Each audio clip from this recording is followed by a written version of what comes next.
इस पृथ्वी पर बहुत सारे शास्त्र लिखे गए हैं, लेकिन अष्टावक्र गीता अनूठा है। वेद और उपनिषद भी इसके सामने कमजोर लगते हैं। गीता में भी ऐसा गौरव नहीं है जो अष्टावक्र गीता में है। इतना शुद्ध और निर्मल वक्तव्य समय और काल के अतीत पृथ्वी पर दूसरा नहीं है।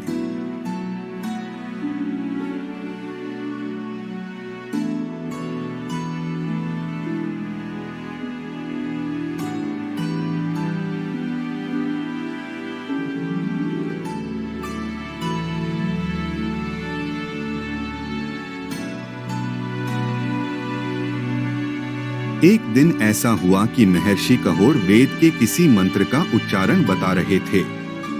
तभी सुजाता के गर्भ से आवाज आती है, आप गलत मंत्र को पढ़ा रहे हो। इतना सुनकर महर्षि कहोर को गुस्सा आ जाता है और वह अपने अजन्मे पुत्र को ही श्राप दे देते हैं कि जाओ तुम 8 जगह से टेढ़ा पैदा होगे।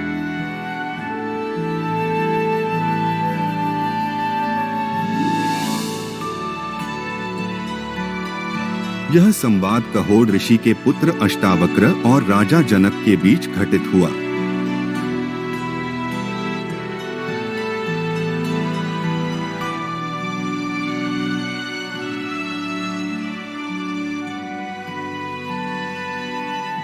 युग बीते पर सत्य न बीता, सब हारा पर सत्य न हारा।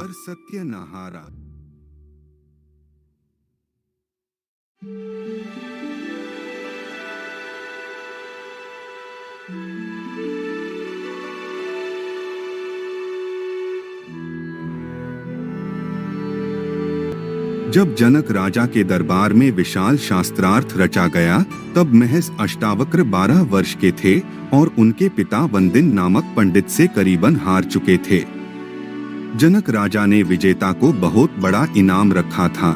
जब अष्टावक्र अचानक से दरबार में पहुंचे तो सब पंडित उसका 8 अंगों से टेढ़ा मेढ़ा शरीर देख के हंसने लगे। अष्टावक्र भी हंसने लगा तो राजा ने कहा, तू क्यों हंस रहा है? तो उसने कहा, मैं इसलिए हंस रहा हूँ कि इन चमारों की सभा में सत्य का निर्णय कैसे हो रहा है। पूरे दरबार में ये सुन के सन्नाटा छा गया। सम्राट ने पूछा, तेरा मतलब? उसने कहा, इनको सिर्फ मेरी चमड़ी ही दिखाई पड़ती है, मैं दिखाई नहीं पड़ता। राजा जनक काफी प्रभावित थे ये सुन के।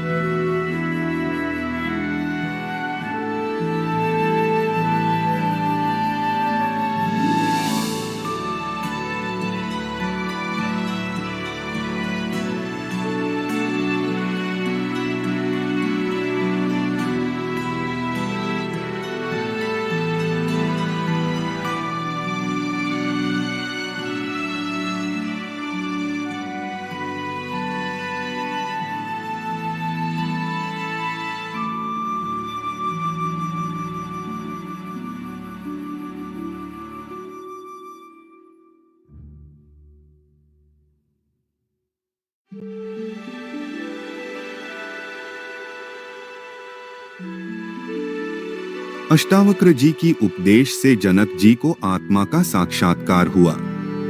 तब राजा जनक जी अपने चैतन्य स्वरूप बोध को प्रकट करके कहते हैं कि मुझ अनंत महासागर में विश्व एक अवास्तविकता स्वप्न है। मैं अति शांत और निराकार रूप से स्थित हूँ।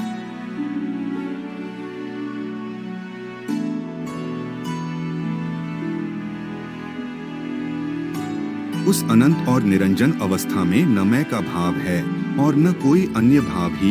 इस प्रकार अनासक्त बिना किसी इच्छा के और शांत रूप से मैं स्थित हूँ।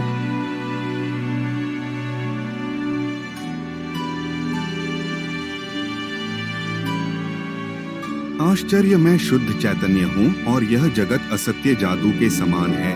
इस प्रकार मुझ में कहाँ और कैसे अच्छे, उपयोगी और बुरे, अनुपयोगी की कल्पना है।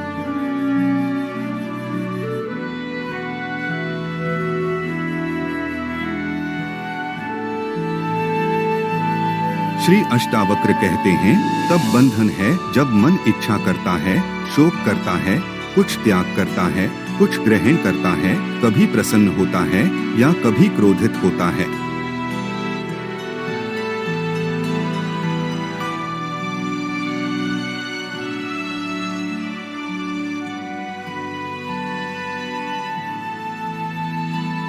तब मुक्ति है जब मन इच्छा नहीं करता है, शोक नहीं करता है, त्याग नहीं करता है, ग्रहण नहीं करता है, प्रसन्न नहीं होता है या क्रोधित नहीं होता है।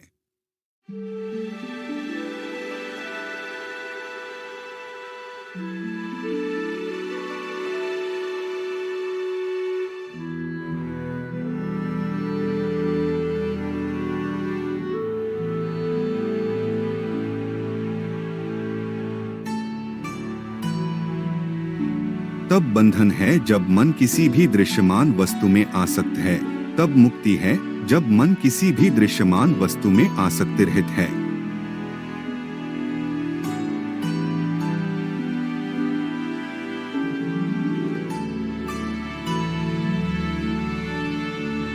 जब तक मैं या मेरा का भाव है तब तक बंधन है। जब मैं या मेरा का भाव नहीं है तब मुक्ति है। यह जानकर न कुछ त्याग करो और न कुछ ग्रहण ही करो।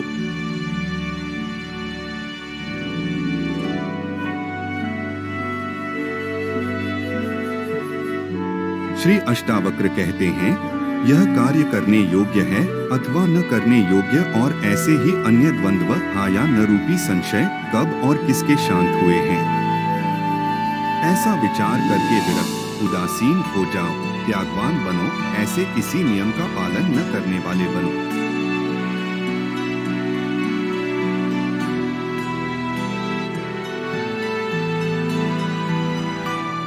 हे पुत्र, इस संसार की व्यर्थ चेष्टा को देखकर किसी धन्य पुरुष की ही जीने की इच्छा, भोगों के उपभोग की इच्छा और भोजन की इच्छा शांत हो पाती है।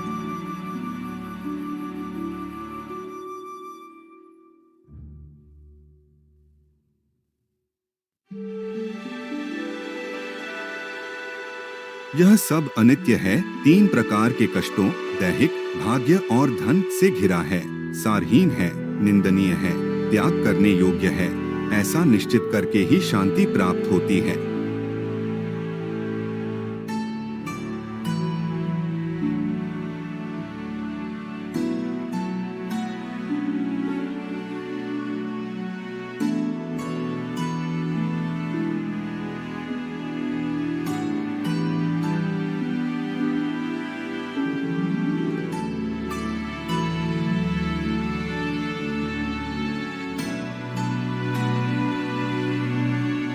तुम सब धारणाओं से, मान्यताओं से, कल्पनाओं से, सभी प्रकार के अनुष्ठानों से मुक्त हो जाओ। जब तुम्हारे भीतर कोई भी न बचेगा, न भक्त और न ही भगवान, तो एक शून्य विराजमान हो जाता है और वही परमोच्च स्थिति है।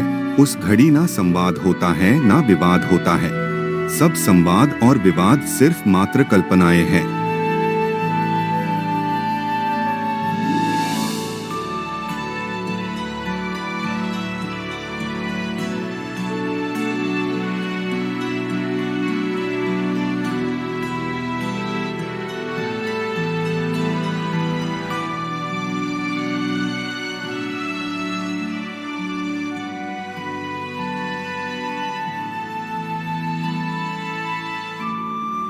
हर बूढ़े को एक न एक दिन, अगर वो सच में जीवन को जरा भी देखने में सफल हो पाया है, तो यह बात आश्चर्य से भरती है कि मैं कैसे कैसे चीजों के पीछे भागा। धन, पद, मोह, स्त्री, पुरुष, क्या क्या खोजता फिरा। भरोसा नहीं आता कि ये सब मैंने खुद किया है। अब तुम चकित होकर सोचते हो कि कितना मूर्ख था मैं, कितना अज्ञानी था मैं कि मैंने पूरी जिंदगी मूल्यहीन चीजों के पीछे दौड़ने में लगा दी।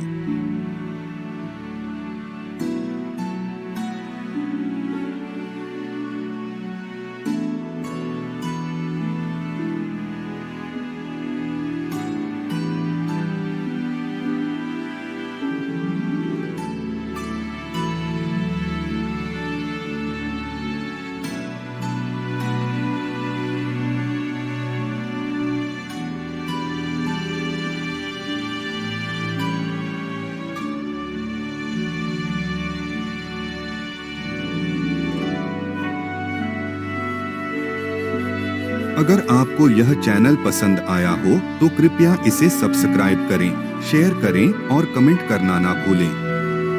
धन्यवाद।